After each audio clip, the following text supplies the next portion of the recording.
Depuis hier soir, les salles de réception ont réouvert leurs portes pour l'organisation de mariage et bar mitzvah. Combien de personnes est-il permis d'inviter? Le port du masque est-il obligatoire? Et que se passe-t-il avec les invités de l'étranger? Autant de questions que nous allons poser ce matin à Avram Medina, propriétaire de la salle de Mil Trana, qui se situe au centre de Jérusalem. Bonjour Avram, merci d'être avec nous ce matin sur Studio Kalita.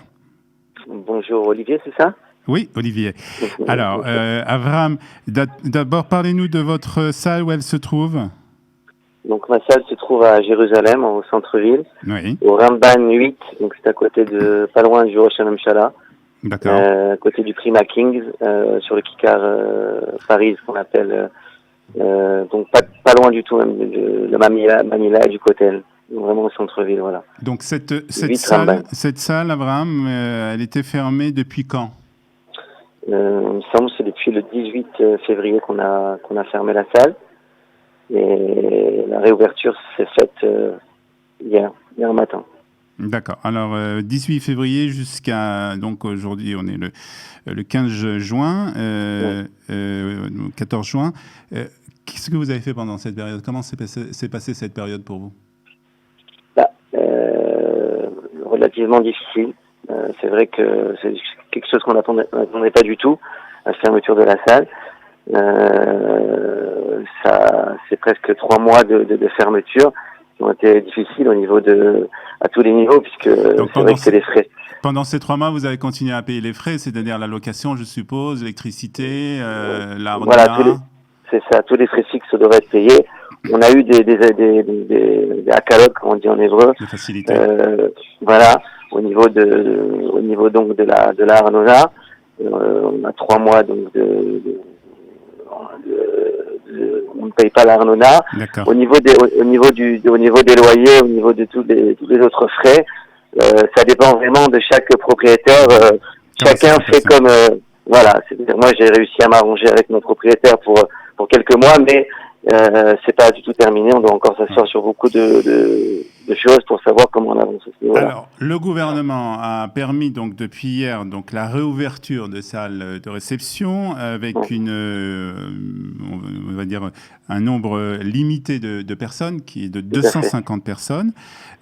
Alors, à part cette limitation, est-ce qu'il y a d'autres? On va essayer de voir avec vous. Est-ce qu'il y a d'autres consignes qui existent justement pour ces salles de réception, pour ces réceptions, pour ces mariages, pour ces bar mitzvot? Alors, d'abord, en première question, est-ce qu'on doit venir à un mariage avec nos masques? Tout à fait.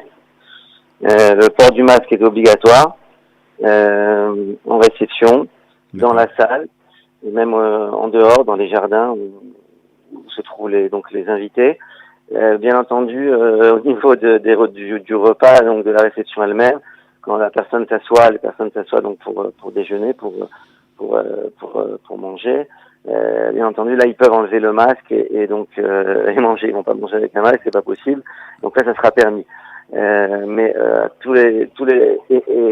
sinon, à tous les autres moments, ils sont obligés de porter le masque. C'est-à-dire pendant la Kabbalat Panim, pendant la réception au début, pendant le cocktail, et aussi pendant les danses. Alors, qu'est-ce qui se passe au point de vue des danses? Alors, les danses, ils sont permis, bien que quand même, les ministères, le ministère de la santé demande de faire attention avec ça, surtout pour les gens qui sont un peu plus âgés, qui sont donc des fois donc beaucoup plus en possibilité de recevoir, d'être atteint de la maladie ou d'être touché. Cela doit faire très attention, même au niveau même de leur moment, comme il doit s'asseoir d'une certaine façon, s'il veut s'asseoir avec sa famille, s'il veut s'asseoir en famille, garinite comme on dit, faut faire attention, quoi. Et beaucoup de restrictions sont prises. On rouvre les salles, mais il y a beaucoup de restrictions. C'est pas comme ça. Alors, combien de personnes, par exemple, peuvent s'asseoir à la même table? Est-ce qu'il y a aussi il n'y a pas vraiment. Non, il n'y a pas vraiment il faut donc encore une fois de ce que j'ai vu dans les indications, c'est que c'est bien mieux de s'asseoir en famille, donc garénite, c'est-à-dire la même famille, prévenir donc le bal à Simcha Donc celui qui organise la voilà, fête. l'organisateur, qui donc c'est mieux de prévenir donc les invités qui s'assoient ensemble, de faire attention. Il n'y a pas vraiment d'indication à ce niveau-là. On peut s'asseoir à 10 ou à 12. Bien sûr qu'il faut entre chaque table 1,5 mètre d'espace. Même dans la salle, entre les personnes, essayer qu'elles se rapprochent pas trop. Les dents sont permis encore une fois, mais il faut faire quand même attention. Bien entendu aussi, au niveau aussi de l'hygiène, on est très très macpide là-dessus. Il faut se laver les mains. On aura des M-Dot ritouilles. Est-ce qu'il y a quelqu'un à l'entrée qui va prendre la température des invités? Ouais. Tout à fait, c'est obligatoire. Quelqu'un qui a plus de 38 de température ne pourra pas rentrer dans la salle, ça serait interdit. Il doit pas amener avec lui une attestation comme quoi il est barré, il est en bonne santé. Non, il n'y a pas besoin, mais... alors, est-ce qu'il y a... Et c'est une question aussi qu'on nous pose aussi pas mal, c'est puisqu'on sait que des personnes viennent de l'étranger, des fois, s'ils arrivent à venir, c'est pas toujours évident, mais certaines personnes arrivent, s'ils sont israéliennes en tout cas, à venir de l'étranger pour des mariages. C'est une des raisons d'ailleurs pour lesquelles on permet à des personnes de venir de l'étranger. Est-ce que ces personnes doivent apporter des attestations qui sont en bonne santé? Regardez, déjà, donc il y a en fait, quand la personne atterrit en Israël, la plupart des destinations d'où proviennent les personnes doivent normalement rester en bidoute 14 jours, d'accord? Normalement, ça c'est déjà la loi. Ensuite, il me semble pas qu'il faut qu'ils aient une attestation ou quoi que ce soit qui dise qu'ils sont en bonne santé. Mais les 14 jours seront obligatoires. Il faut absolument qu'ils restent en bidoule 14 jours avant de pouvoir sortir. Il est possible qu'il y ait des destinations qui ne sont pas obligatoires, mais il me semble que d'après ce que je sais, tous les gens qui viennent de France ou des États-Unis, pour l'instant, c'est pas possible.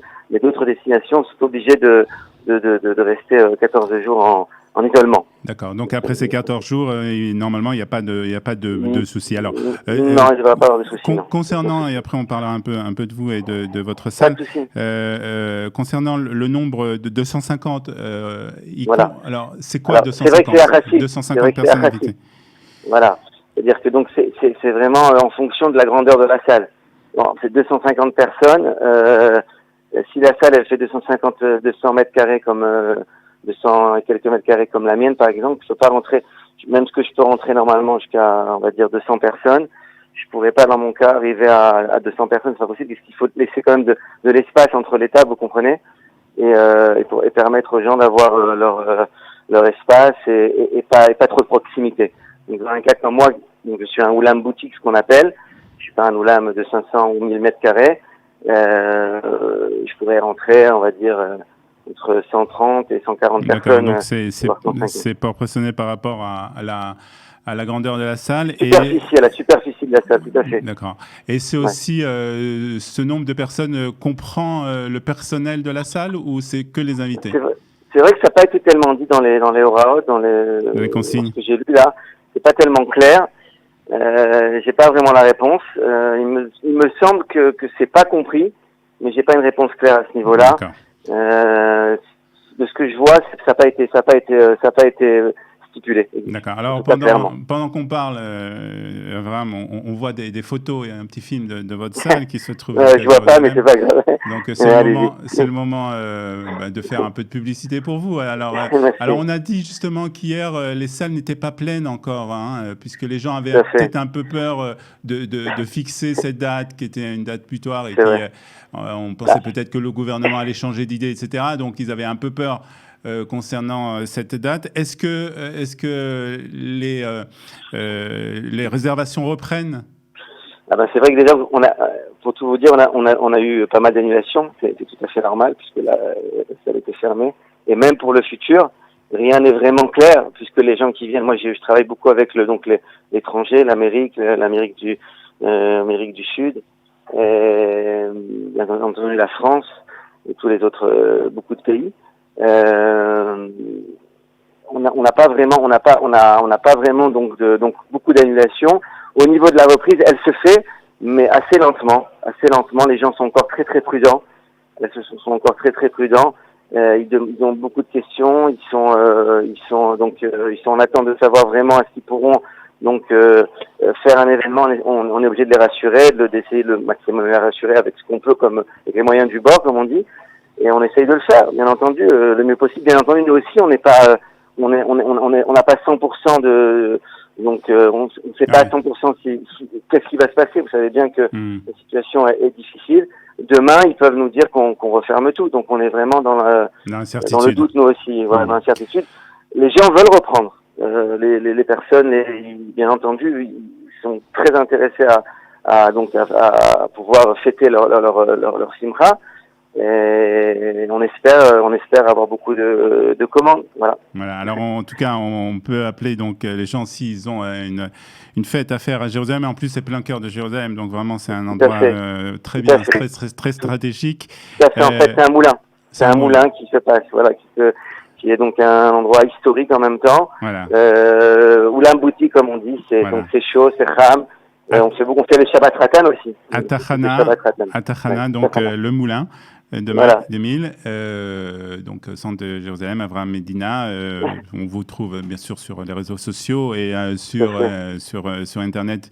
Pour ceux qui veulent réserver, il y a des dates de libre, donc n'hésitez pas. Merci beaucoup en tout cas, Avraham Medina, d'avoir été ce matin avec nous. Avec grand plaisir. À bientôt. Bonne chance, bonne continuation.